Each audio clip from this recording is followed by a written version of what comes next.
Class 12 hydrocarbon. सबसे पहले हम लोग पढ़ते हैं कार्बन। What is carbon? लिखिए कार्बन। कार्बन इज अ, ऐसे लिखो, carbon is a major part of all living things. किसका कट गया?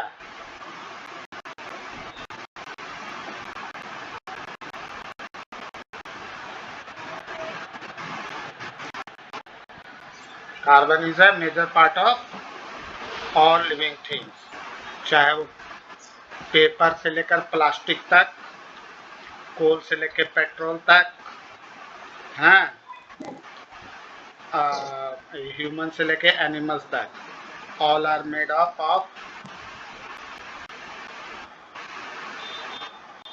From paper to plastic, from coal to petrol. जो भी चीज जलने वाली है समझ जाओ कि वो किस चीज का बना है? कार्बन का, है ना। डेफिनेटली उसमें कार्बन है, तब तो धुआं छोड़ रहा है, CO2। Coal to petrol, animal to human, animal human,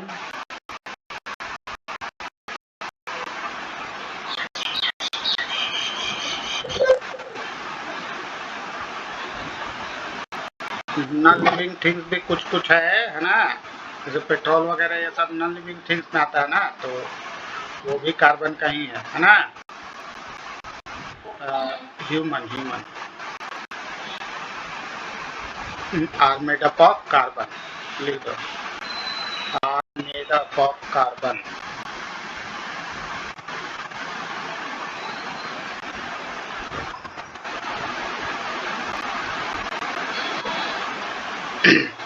जितना भी चीज हम लोग खाते हैं फूड में, है ना, पल्स, मेडिसिन, कॉटन, सिंथेटिक्स, ये सब के सब किस चीज के बने हैं? कार्बन के। लिख लो, all food items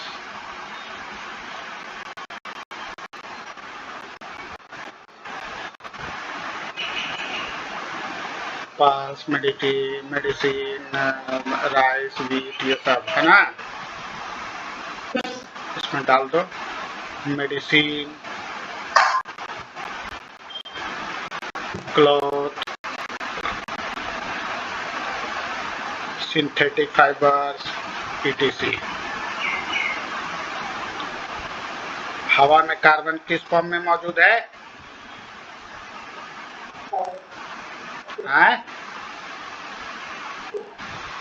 in the form of CO2 in air. अरे सब पूछ देता है ना। In air carbon is present in the form of, carbon is present in the form of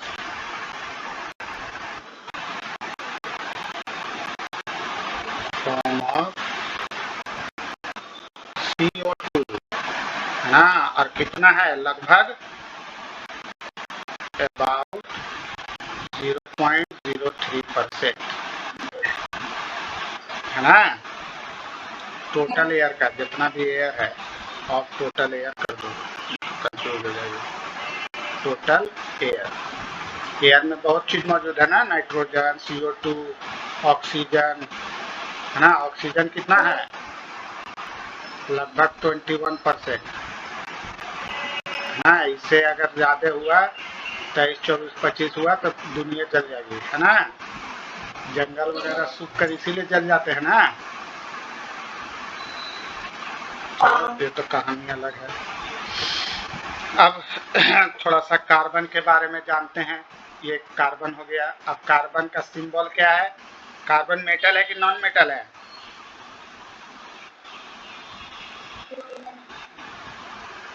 carbon is a non metal. देखो, Carbon is a non-metal. It is represented by capital C.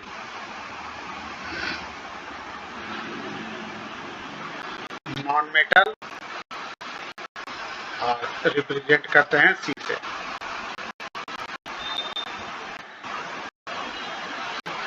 इसका ये क्या नाम है, atomic number कितना होता है? C6H12. Carbon के आइसोटोप्स कितने होते हैं? 3 होते हैं.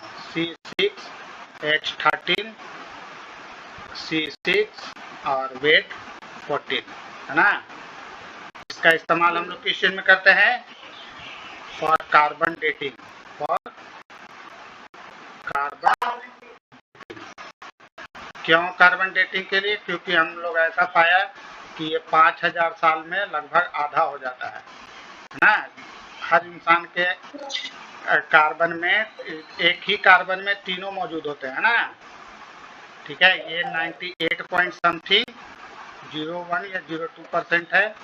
ये 1 पॉइंट समथिंग है और ये 0.02% के लगभग है. ये सब तो फर्स्ट चैप्टर में पढ़ाए हैं ना. हाँ, तो वो सब याद रखना, सब ये काम आएगा. अब इसका इलेक्ट्रॉनिक कॉन्फ़िगरेशन लिख सकते हैं हम लोग.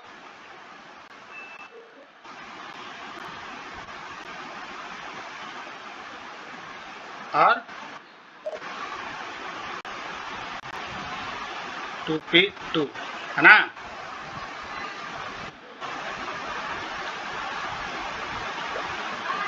इसके के सेल में कितने इलेक्ट्रॉन्स होते हैं?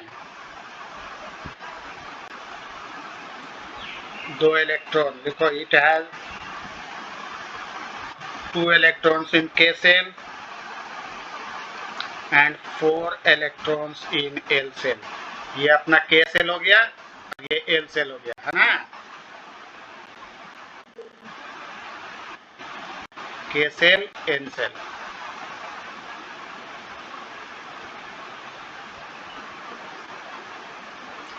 किसको कहेंगे आउटर मोस्ट? के और एल में के को कि एल को? के को कहेंगे. अरे एल को ना. आउटर मोस्ट मतलब बाहर वाला. अरे ऐसे हुआ ना. तो ये के हुआ और ये एल हुआ, है ना. तो एल में 4 है ना.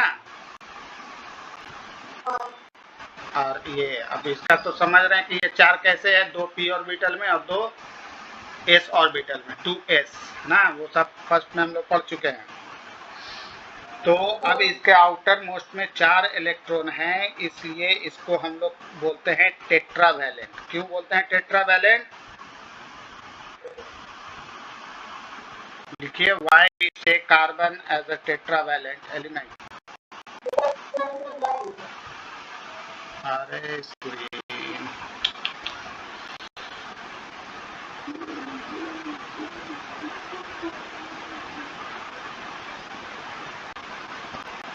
अब दिख रहा है.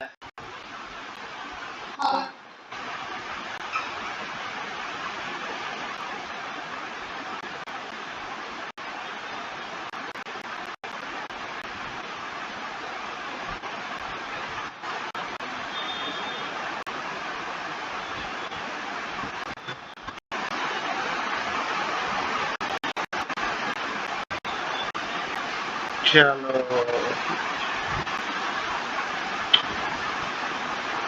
पढ़ाने लगो ना, पढ़ाने लगता है. सब वायरस एक्टिव हो जाता है. हाँ, तो सिंस कार्बन हैज 4 इलेक्ट्रॉन, लिखो Y tetra electrovalent.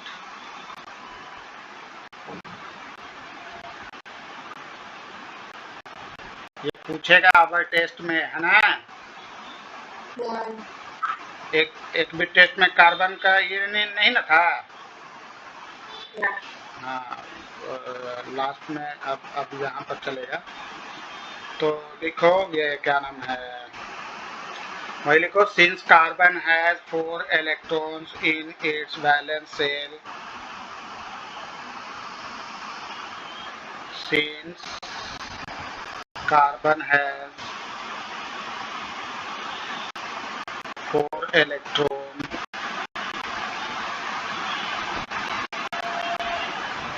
in its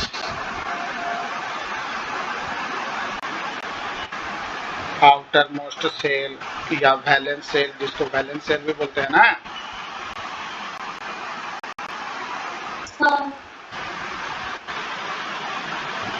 याद है वो, ये देखो ऐसे होता है, 2p अपना ये हो गया, ये 2s और ये 2p हो गया, है ना। तो जब अभी तो मान लो ये इसमें रहता है 2s और 2p में, है ना,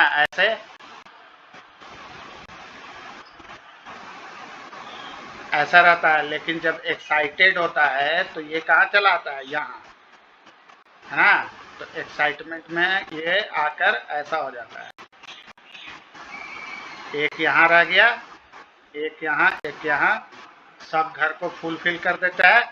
अब क्या देख रहे हैं, इसको कितना इलेक्ट्रॉन चाहिए, 4 इलेक्ट्रॉन चाहिए, है ना। अब चूंकि 4 इलेक्ट्रॉन लेने देने में क्या है, एनर्जी ज़्यादा लगेगा, 4 रिलीज करने में भी इसको ज़्यादा एनर्जी चाहिए और 4 लेने में भी इसको ज़्यादा एनर्जी चाहिए, है ना। एक में एनर्जी देना पड़ेगा, एक में निकलेगा, तो एनर्जी ज़्यादा निकलेगा उसके लिए भी दिक्कत, ज़्यादा लेगा उसके लिए भी दिक्कत।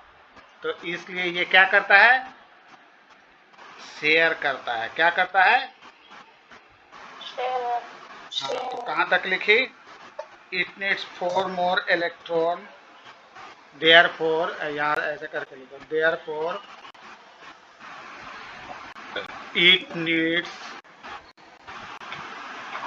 4 more electron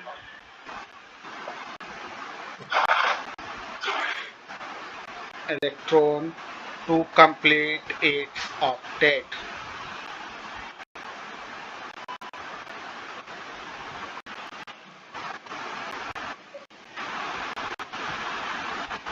ना ऑक्टेट कंप्लीट करने के लिए इसको 4 इलेक्ट्रॉन और चाहिए, है ना। देन लिख दो, then it is, but it is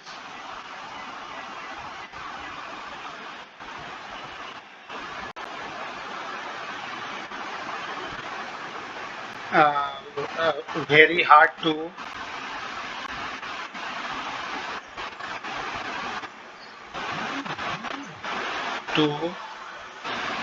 receive or say, give 4 electrons.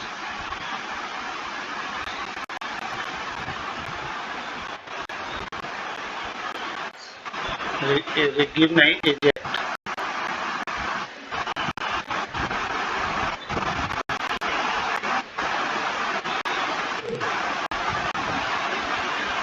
Therefore they share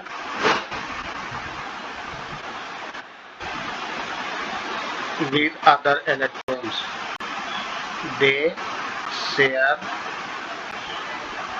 electrons with other electrons.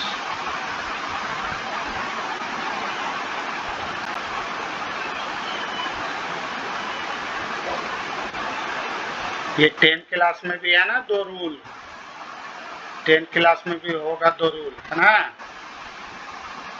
शुरू के ही चैप्टर में कार्बन वाले में वो दोनों रूल यही है ना, देख लेना। Share electrons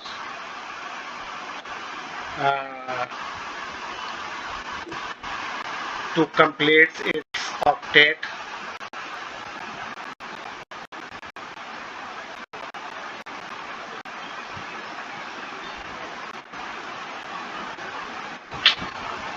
therefore it is called tetravalent.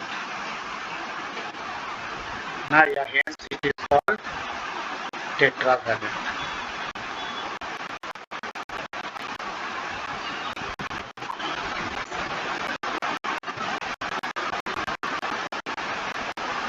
अगर 1 नंबर 2 नंबर में पूछेगा तो यही डेफिनेशन लिख देंगे, और अगर मान लो 4 नंबर में पूछ दिया तो ये पिक्चर बनाएंगे, ऐसे रिप्रेजेंट करेंगे, फिर ये वाला बना देंगे, है ना, एकदम कड़कड़ा के, ठीक है। ऐसे खाली स्पेस को ऐसे गोल गोल करके दिखा देने का। आप फिर एग्जांपल देखे अपना किसी एक का अपना ही कर देने का।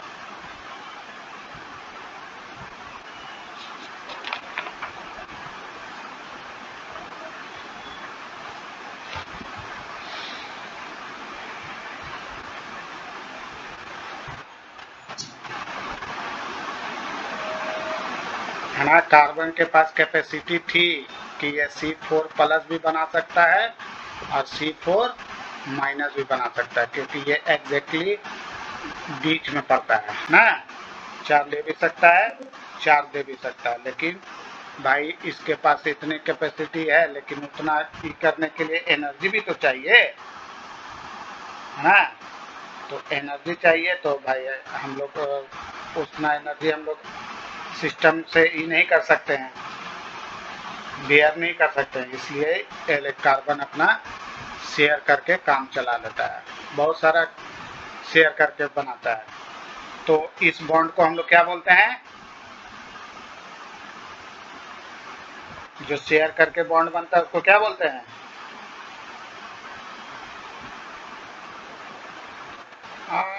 अरे तो लोग ऐसा पढ़ेगी, कोवैलेंट बॉन्ड, सब पीछे चैप्टर में पढ़े ना, ionic bond, covalent bond, electrovalent bond.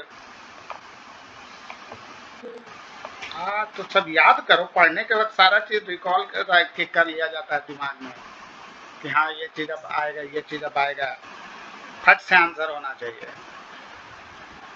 तो लिखिए लिख लो, कोवैलेंट बॉन्ड लिख लो।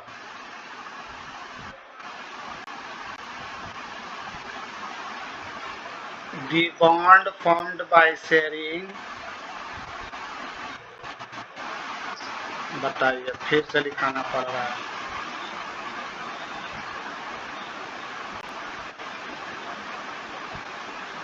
Sharing electrons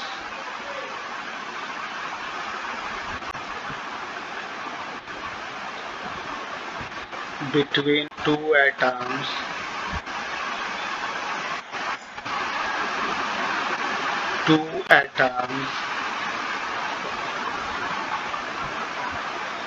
is called covalent bond.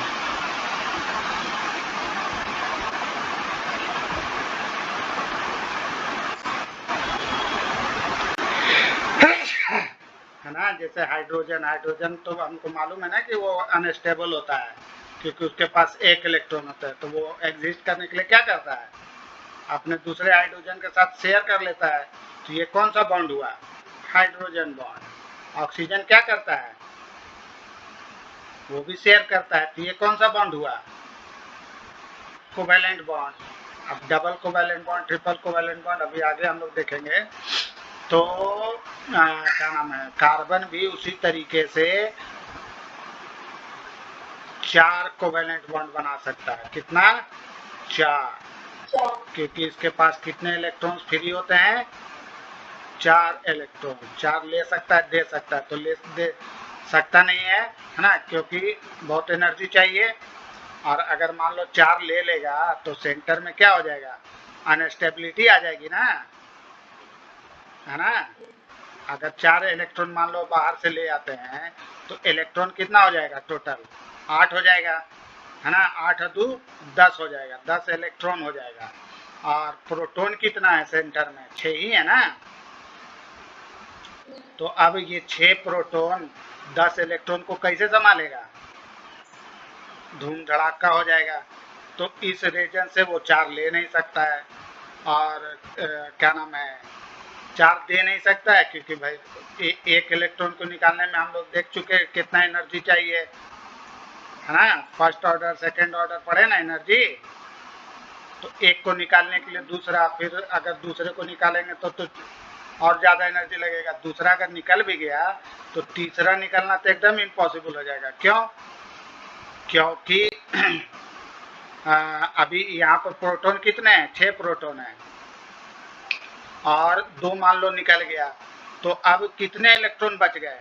4, 2 centre में और 2 इस पर आउटर मोस्ट में, तो 6 इलेक्ट्रॉन इन चारों में से इन दोनों को क्या करेगा? एकदम कस के जकड़ देगा। तो इतना एनर्जी आपको फिर चाहिए कि आप निकाल ही नहीं पाओगे, तो इसलिए वो दे भी नहीं सकता है ना? तो न दे सकता है न ले सकता है, तो इसलिए ये क्या करता है? कोवेलेंट बॉन्ड बनाता है। क्या करता है?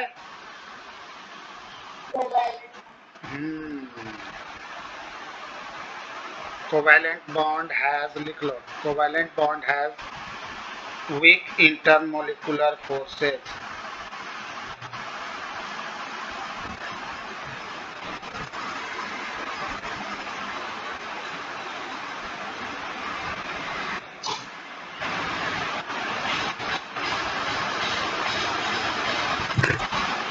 But has a strong intramolecular forces. Intermolecular मतलब अपने मॉलिक्यूल्स के बीच में, है ना? और लेकिन बाहर में, इंट्रा मतलब बाहर, 2 अलग अलग इसके बीच में, जैसे ऐसे समझो।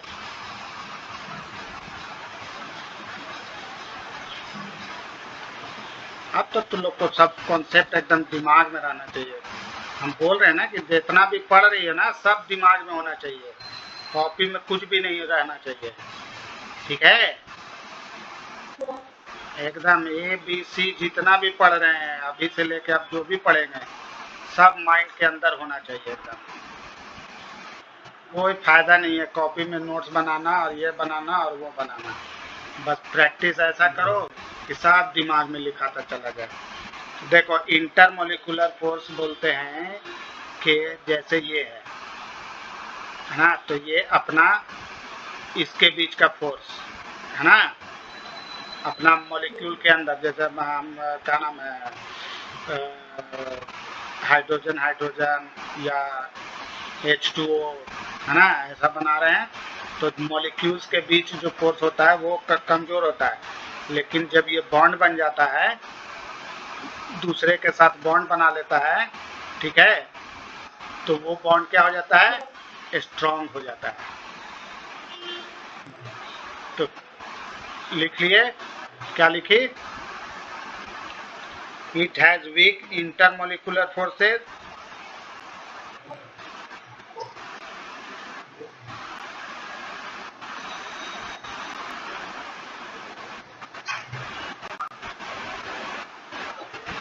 and strong intramolecular forces.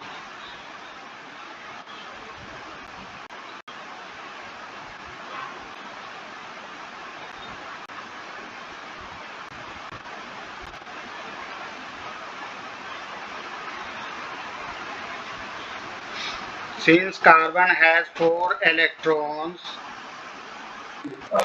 therefore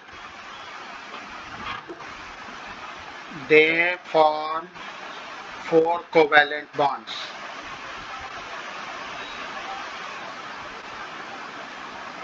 Since carbon has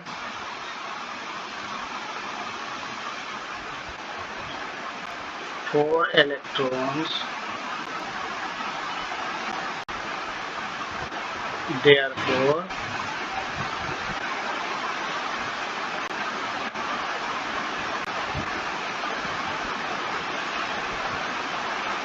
they form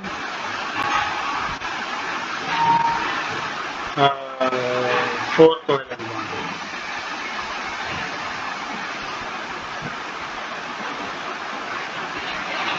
अब कोवैलेंट बॉन्ड जो है वो 3 टाइप का होता है ना? तो लिख लो, carbon forms 3 types of covalent bond. पहला सिंगल कोवैलेंट बॉन्ड,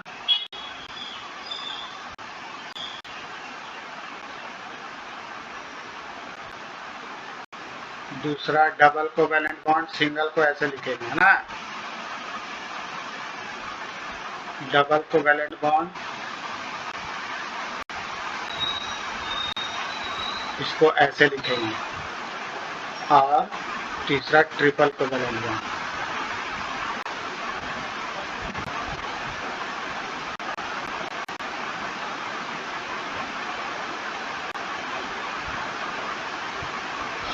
इसको ऐसे लिखते हैं, है ना। इस सबका अलग अलग नाम भी है, वो आगे हम लोग देख लेंगे चैप्टर में। तो इसका मतलब है कि कार्बन कैसा कैसा स्ट्रक्चर बना सकता है। अब देखो, इसके पास 4 है ना, तो हम कार्बन ही लेते हैं। तो कार्बन अपने या ये हाइड्रोजन को ले लेते हैं, है ना। एक हाइड्रोजन, दूसरा हाइड्रोजन, ठीक है, तीसरा हाइड्रोजन, या कार्बन ही लेते हैं, पहले कार्बन का बात हो रहा था, कार्बन है।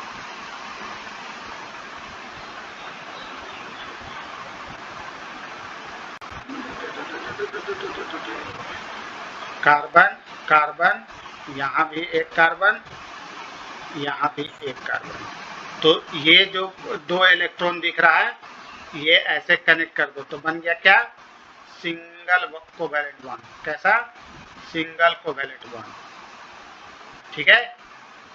ये अपने साथ 2-2 भी कर सकता है, ऐसे, है ना। तो ये 2 को ज्वाइन करेंगे तो ये बन गया डबल कोवेलेंट बॉन्ड। और 3-3 भी कर सकता है कार्बन कार्बन के साथ।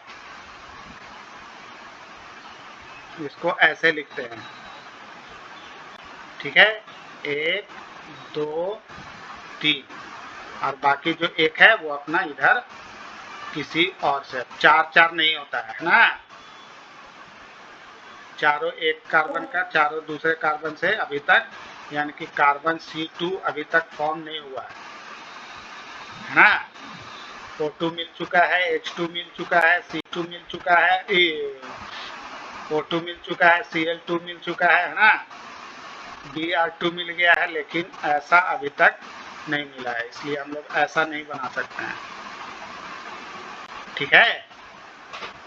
अगर ऐसा मिलता तो हम लोग ऐसा C2 लिखा हुआ मिलता हमको, कहीं भी कार्बन C2 लिखा हुआ मिला है, नहीं मिला।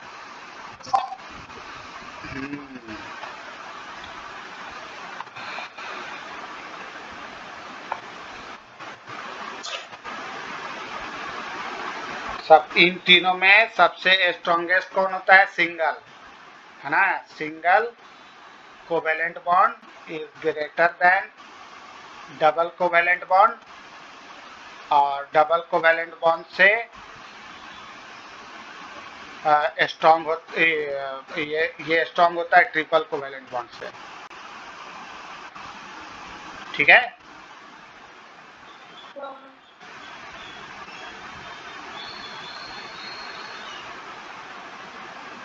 लेकिन ये आयनिक बॉन्ड और इलेक्ट्रोवैलेंट बॉन्ड से कमजोर होता है। लिख दो, but it is weaker then ionic bond या इलेक्ट्रोवैलेंट बॉन्ड।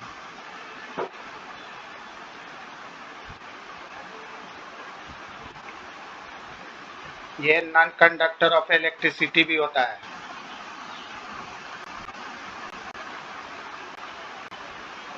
ये सब तो 10 ही क्लास में पढ़ाया गया होगा, पढ़ाया था टीचर लोग।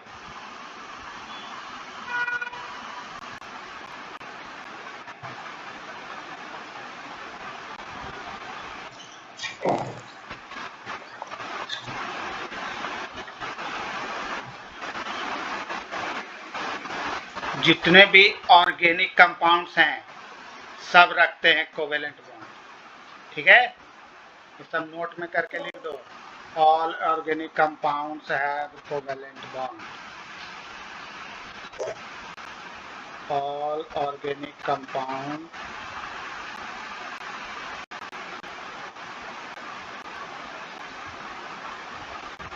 Have covalent bond.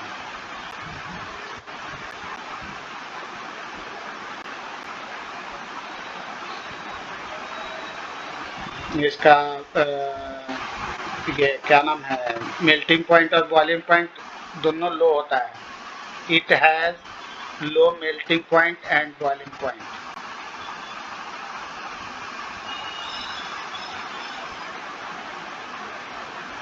Melting point and boiling point. Ionic compounds का आयनिक बॉन्ड का ज्यादा होता है ना।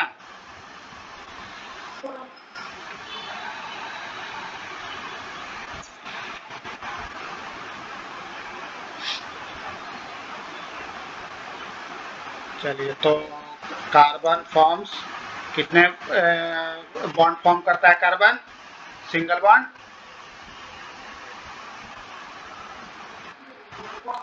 4, याद रखने का। कार्बन फॉर्म्स 4, ये सब अभी पढ़ेंगे हम लोग आगे, हटा दे रहे हैं तुम लोग का, अभी यहाँ तक पहुँचे कहाँ। ये सब अभी खाली इंट्रोडक्शन चल रहा है ना, ये बुक नहीं शुरू किए हैं। तो carbon forms 4 single covalent bond, लिख लो ऐसे।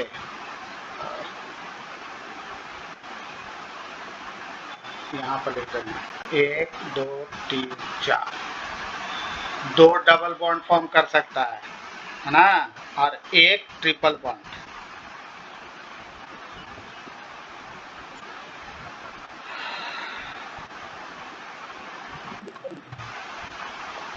अब लिखो properties of carbon in periodic table.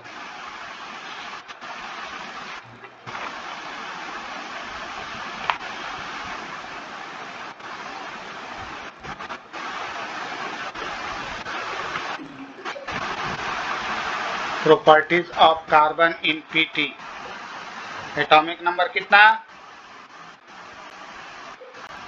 6। Atomic weight या एटॉमिक मास?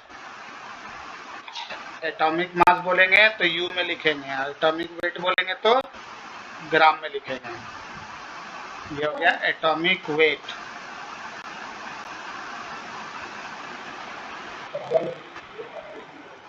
के सेल में कितने electron? 2।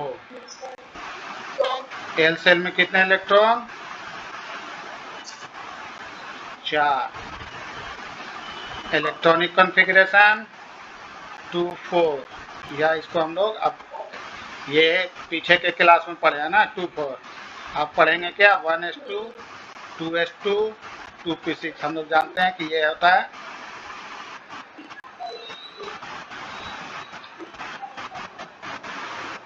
It occurs in free state और कंबाइंड स्टेट। ये फ्री में भी पाया जाता है और कंबाइंड में भी।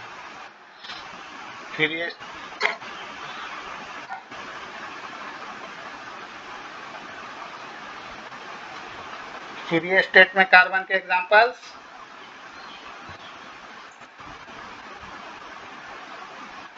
अरे डायमंड ग्रेफाइट कोल लिखो in free state carbon found as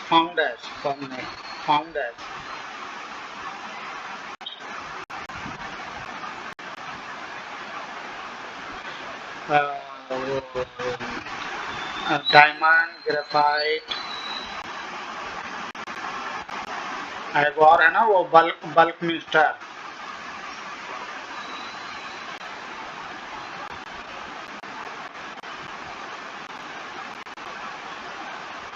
एक और है वो बल्क मिस्टर ना। ये सब ETC। कंबाइंड स्टेट में तो बहुते हो गया है ना, जिसमें कार्बन डायमंड ग्रेफाइट में तो प्योर फॉर्म में रहता है, लेकिन कोयला में कभी कभी मिक्स भी रहता है ना। लगभग जो सबसे खराब कोयला होता है उसमें 24% होता है कार्बन, और जो बढ़िया कोयला होता है उसमें 90%। अभी अडानी यही किया ना कि ऑस्ट्रेलिया से 24% वाला कोयला ला के इंडिया में बेच दिया। इंडिया का जो 90% वाला है वो विदेश बेच दिया।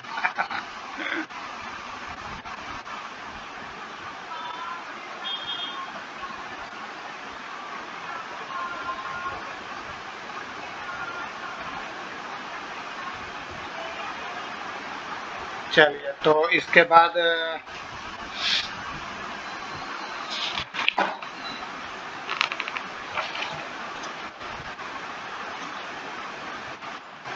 कंबाइंड स्टेट में तो अपने पास बहुत सारे हैं,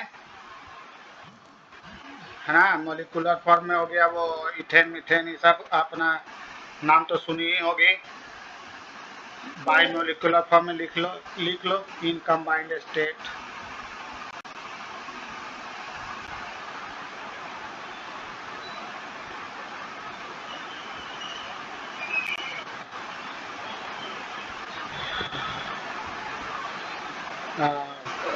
कार्बन फाउंड एज, यहाँ तक लिख दो। Methane, propane, butane, cellulose, glucose, carbohydrates, fats, proteins, सब लिख दो।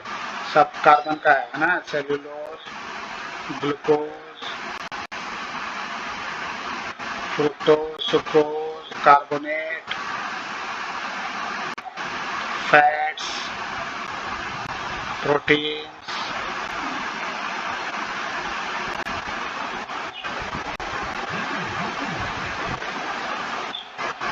मिनरल के तौर पर ये सब बायोमोलिक्यूल्स में आ गया ना।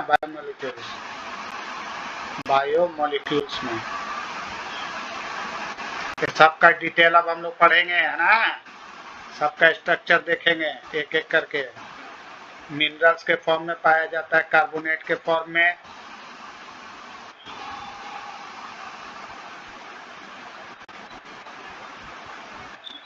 इन द फॉर्म ऑफ कार्बोनेट।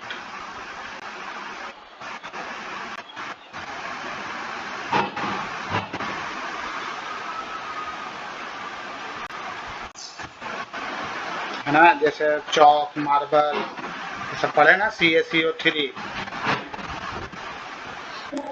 ये कैल्शियम कार्बोनेट, है ना। ये एक ही किसका फॉर्मूला है ये। मार्बल का भी यही है, मार्बल जिससे ताजमहल बना है। चौक का भी यही है, चूना पत्थर का, है ना।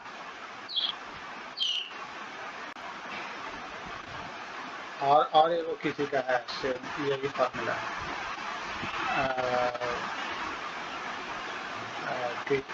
किसका तो नाम भूल गया, है ना। 3 का है, 10 क्लास में देखना होगा। मैग्नीशियम कार्बोनेट, MgCO3, जितना भी है, सोडियम कार्बोनेट, पोटेशियम कार्बोनेट, है ना, ये सब। Zinc carbonate, dolomite, etc।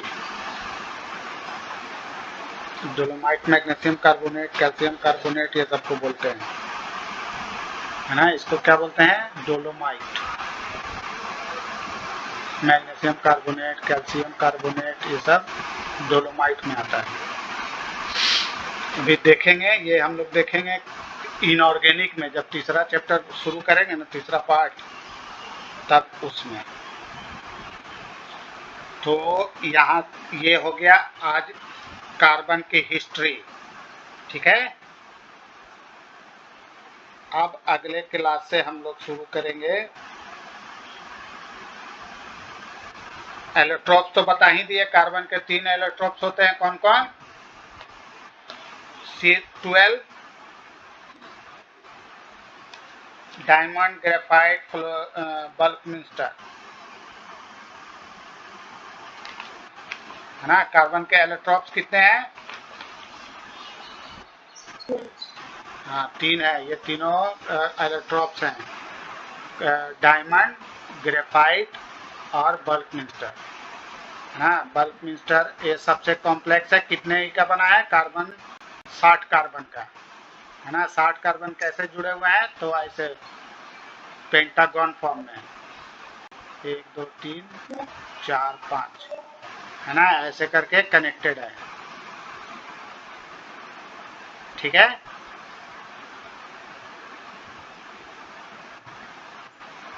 1 2 3 4, 1 2 3 4 5, नहीं, यहाँ कनेक्ट हो गया, है ना। 1 2 3 4 5, इस तरीके से, ठीक है, ऐसे करके फुटबॉल का जो गिटीस होता है ना उसके स्ट्रक्चर का।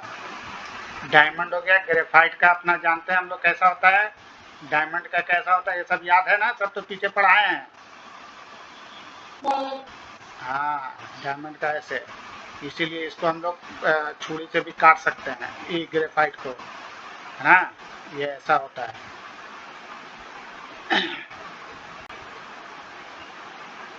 ये सब तुम लोग को याद होगा, नहीं याद होगा तो अपना फिर से याद कर लेने का, ठीक है। अब अगले क्लास में शुरू होगा हाइड्रोकार्बन, ठीक।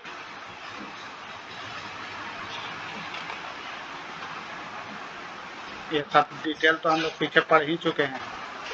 अब यहाँ से ऑर्गेनिक कंपाउंड